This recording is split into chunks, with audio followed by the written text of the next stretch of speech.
This is women at their best working together to spread the floral essence around the world.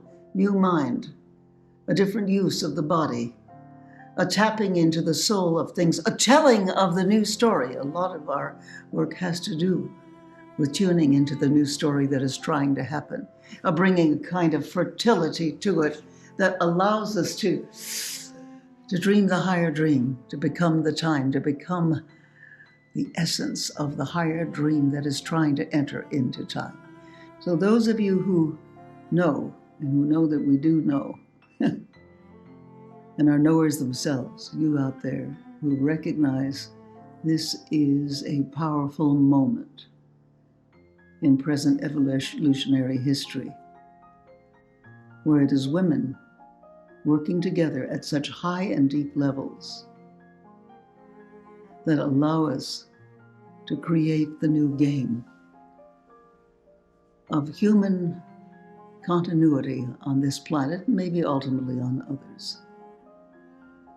Being stirred from the great oneness of being, the cosmic consciousness, not the cosmic con, but the consciousness that transcends all the falling aparts that are always a part of a time of transition. When you go back to the 14th century, where everything was breaking down in Europe, yes, a terrible century, it was followed by the Renaissance, the rinascita, the rebirth, the sense of the great unities. When you look at someone like Leonardo, what was he looking at? What was he looking for? He was looking for relationship, the way of the interaction, interpenetration of things, of beings, of people, of buildings. He looked for essence. That's what we're looking for now. And the essence is the great flow field that sustains, maintains, and recreates the world anew. The great new song of being. Well, you know, the first book that I ever read was not Fun with Dick and Jane. It was called The Book of Games. My father was a comedy writer for people like Bob Hope and all, and so everything had a kind of game quality to it. So I just devoured that book. As soon as I could read, that's what I read. And the game of high games was always what was the undercurrent of my life, you know. And I played games with Teilhard de Chardin, as I told you. And I played games with my teachers, and I played games with always the dogs and the cats and the animals, who were always up for the game and who were always geniuses of the game. What is the nature of the game?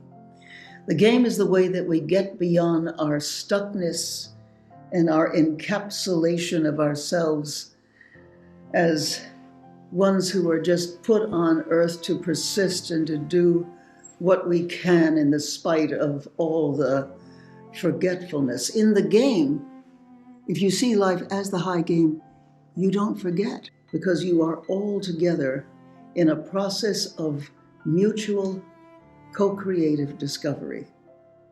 And once you're in that process, then all of the usual schlock nonsense, forgetfulness goes away, and you are spirited and you are ready to take on the rest of the game, which is co-creation with the cosmos herself, to create finer earth, a better person, a more noble spirit, and to have a great deal of fun and inspiration and co-creativity with it.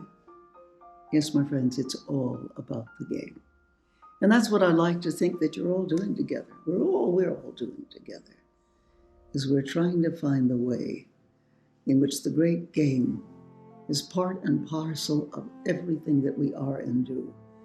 Once we know ourselves as high gamesters, then we can never really fall apart as we're used to doing. And if we do, it's to find the pieces, all the pieces of ourselves, of the game, and of the society that is the great oneness of being. That's the game we're playing. People sometimes say to me, well, what is the nature of this game? What is it for? It's not for making more points or triumphing over another. No, it's about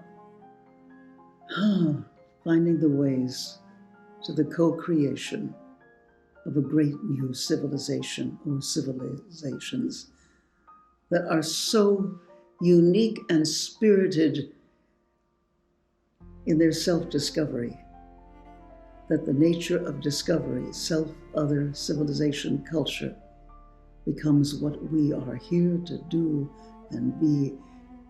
And by such doing and being, we stop boring God. And we then are elevated, graduated to yet a still higher game of being. Cosmic co-creators. That's what we are. You are living in the most interesting time in human history. I mean, other times thought they were it. They weren't. This is it. You know, as the native people say, that we are the ones we've been waiting for. These are the times, we are the people, we are the elements of transformation and transition. What you do, how you think, how you work together, all of these will make the difference as to whether we evolve or perish. These are the great changing times, and you are part of being the change, becoming the change that makes the change. This is it. These are the times, and we are the people.